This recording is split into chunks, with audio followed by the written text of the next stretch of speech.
Hi, I'm Captain Greg. Ahoy hoy, I'm Captain Boomies, and we are on the Solaris Power 40 Outboard. This is a beautiful yacht designed and built in Italy. Let's have a look.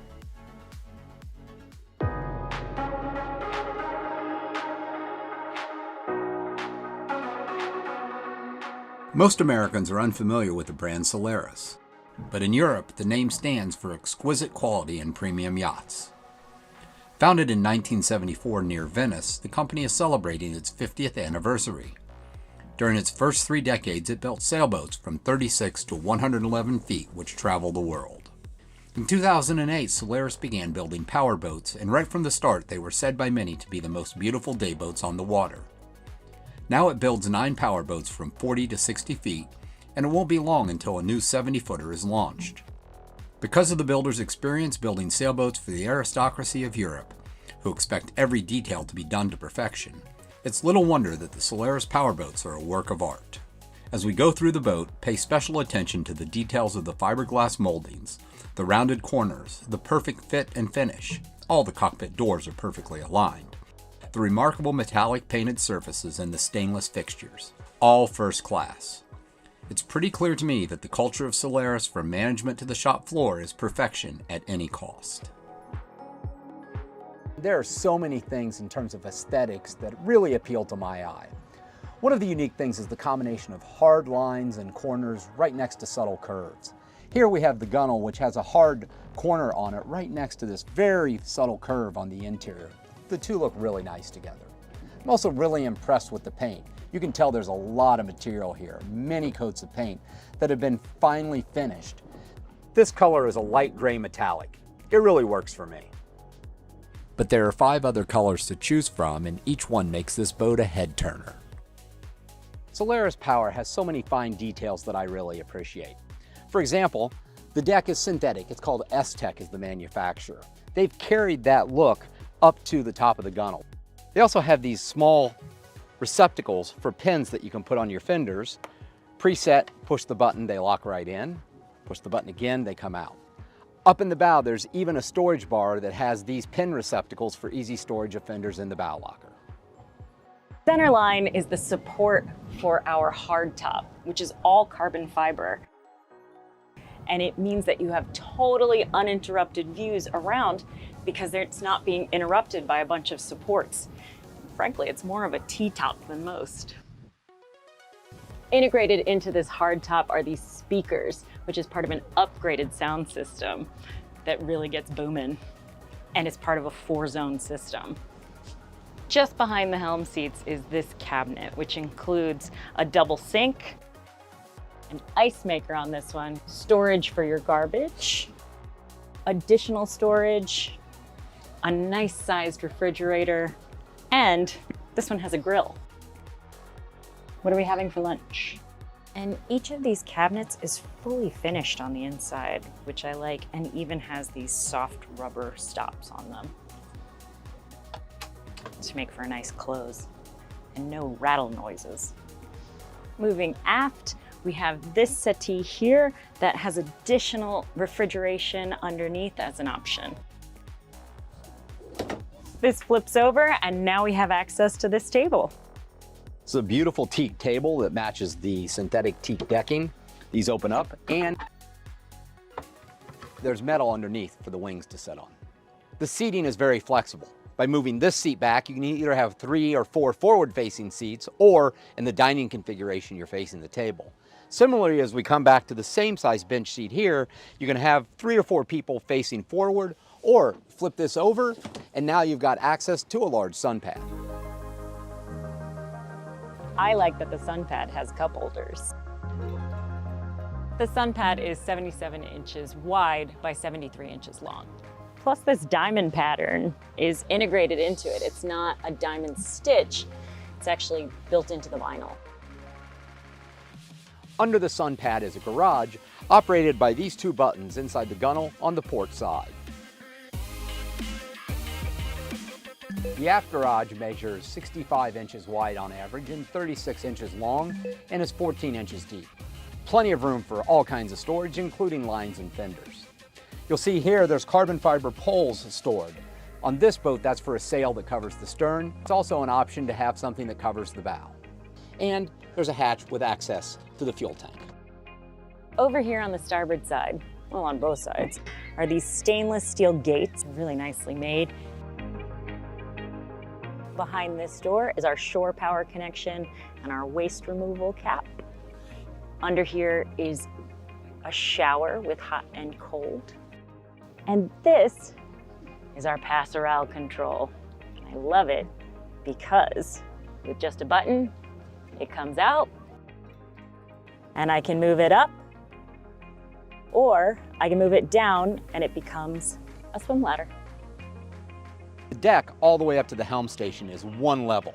It makes it really pleasant to walk around in the different spaces. There's also plenty of room. Every one of the walkways measures a minimum of 16 inches, and that opens up to 21 inches next to the cabin. Moving to the bow requires one step up, where the S-Tech synthetic teak continues. Both overhead and all along the deck from bow to stern are courtesy lights, little LEDs that sparkle. Here's a forward sun pad that measures 75 inches across at maximum and 68 inches long, plus an addition of this curved area at the very bottom. The bow slopes down on this pad, and it actually makes me feel a little more stable while I'm up here, and that's a surprise because I've never been on a boat where the bow pad did that. Forward is an anchor locker. The bow roller for the chain actually extends out. It's got two hydraulic pistons, and when you go to drop the anchor, that complete unit slides out that keeps the anchor away from the bow on this. That's a great idea. Saves your paint. Construction elements on this boat are also very sturdy. Here we've got strong stainless steel cleats that pop up with the engraved Solaris Power brand name on them. Here we are at the helm of the Solaris Power 40 Outboard. Captain Boomies, what do you think? I think it's an attractive helm. And I like the positioning of where all of my important things are. Me as well. Got twin Garmin MFDs, they're 12-inch. Right in the center, we've got the Mercury information panel for the Mercury 450Rs. I like that you've got a compass that's on center line. Right below that, you have the quick anchor with a chain counter on it. Got the Mercury DTS digital throttle control system that includes the joystick. It's got the skyhook. I like the skyhook a lot. That keeps you exactly in the same GPS position. And there's also a bow thruster. Now this isn't integrated into the system, but this is here as a backup in case you want to not use the joystick.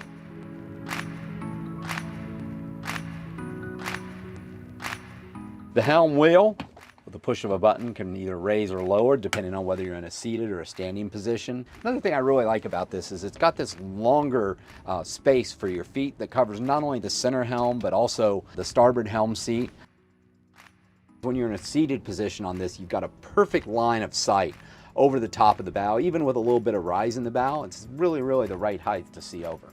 I like that they've given me a lot of room between your seat and my seat, and it includes cup holders. Cup holders are always important. I find this to be a very elegant solution for a place to put your phone. And there's two different receptacles here, each with the older style USB as well as the newer USB-C ports. Captain Greg, come take the helm so I can show them below. For a 40-foot boat, I would have expected it to just be a day boat, but there's sleeping accommodations for 4 people down here. The main berth is 60 inches by 78 inches long and has 40 inches of overhead clearance. On the starboard side is a small closet that could fit some stuff, a weekend's worth of stuff. And then when I hop down, the full overhead height is 6'5". And here we have our head. When I come into the head, the first thing I notice is that I have to access the head by opening the shower door. I like this shower door because it's a bisected door, so that takes up less space. Oh, but it also can swing in completely. That's nice. To conserve space, they have combined the head with the shower.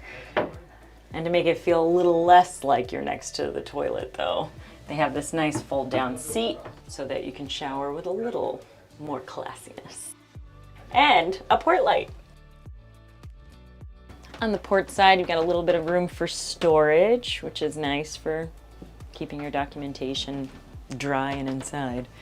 Fusion radio, outlets, control for your air conditioning.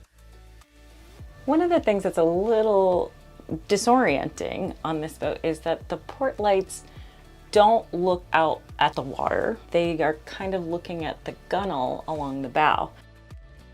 This aft berth reminds me of a sailboat, which makes sense when you consider Solaris's background. The way they have styled these berths and the way they've done their storage on the sides, and especially how they've created more headroom with this cutout. Each of these berths are 32 inches wide by 72 inches long. And for me, that's pretty comfortable. I really like this detail. Red lights for my night light. That's awesome. I can read my book and not bother anybody else. Inside this panel is a really well labeled switch setup. And I like that they do pictures plus words. I feel like I'm learning Italian now with the translation.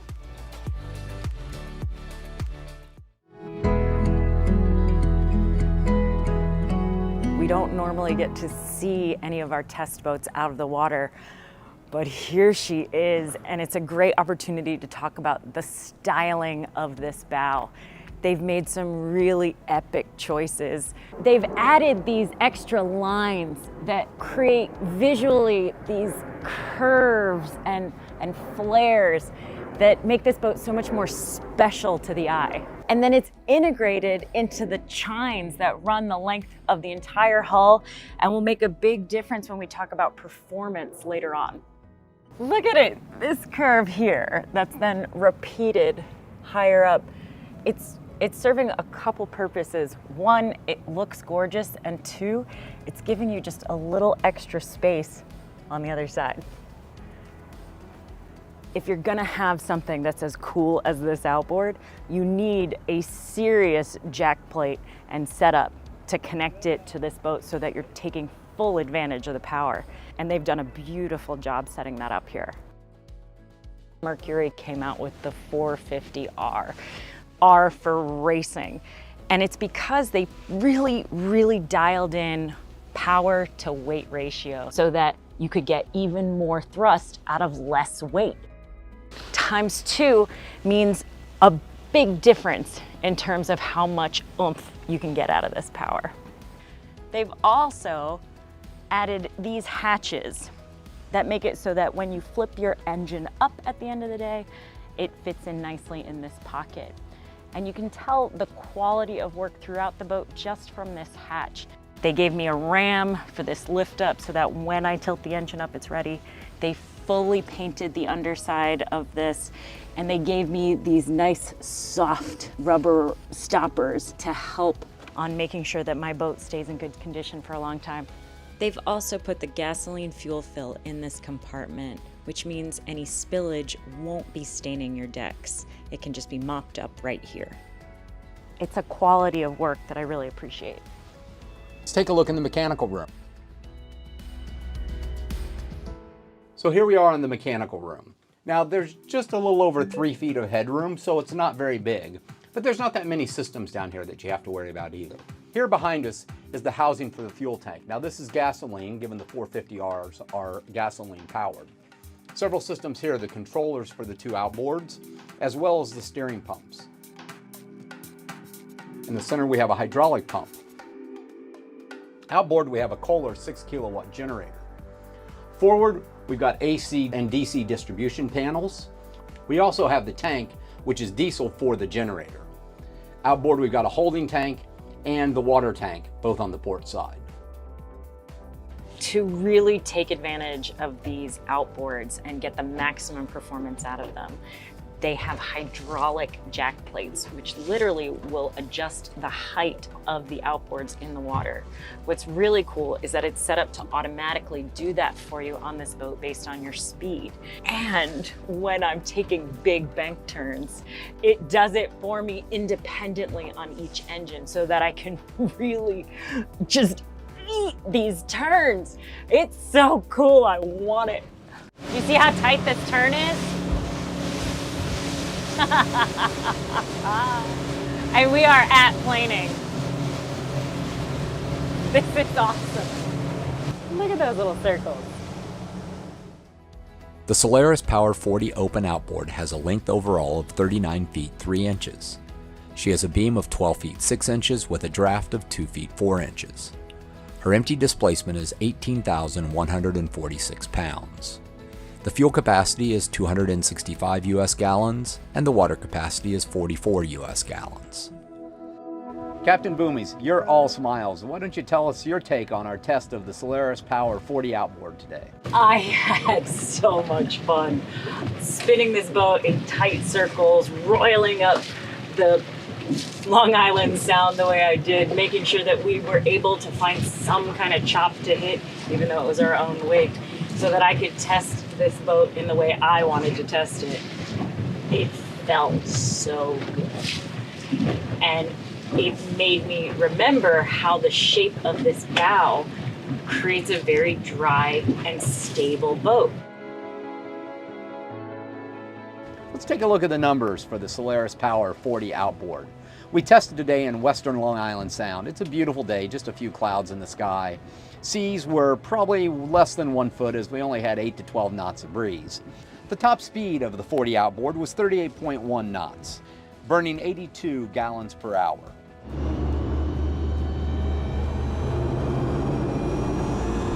In whole shots, we were able to get to that maximum speed in about 23 seconds. Average cruise speed was 25.8 knots, where she burned 46.6 gallons per hour. That gave us a range of 130 nautical miles with a 10% fuel reserve. And the boat got on plane just over 20 knots. The thing I found interesting was once you were on plane, you could actually pull the boat back to around 17 knots and it would remain on plane. That's those 450Rs doing the work.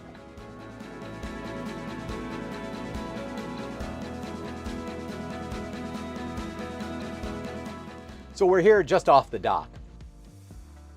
I just went into skyhook mode, which is a really nice feature while your crew gets lines and fenders out and ready. Now, what I don't recommend is that you walk away from the helm when you're in skyhook mode. It's still your responsibility to make sure you're in control of the vessel at all times. The other thing you need to always check and make sure is that there's not a boat directly behind you when you go into skyhook mode.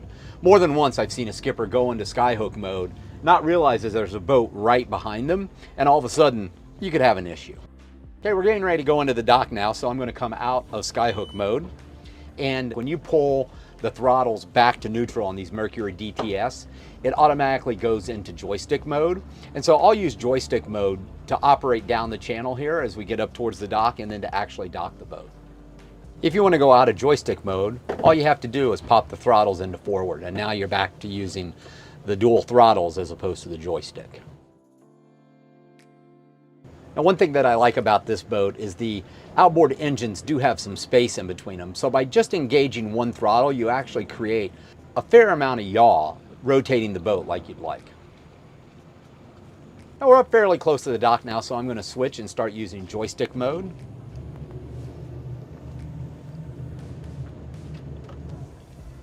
Rotating the joystick to rotate the boat to port.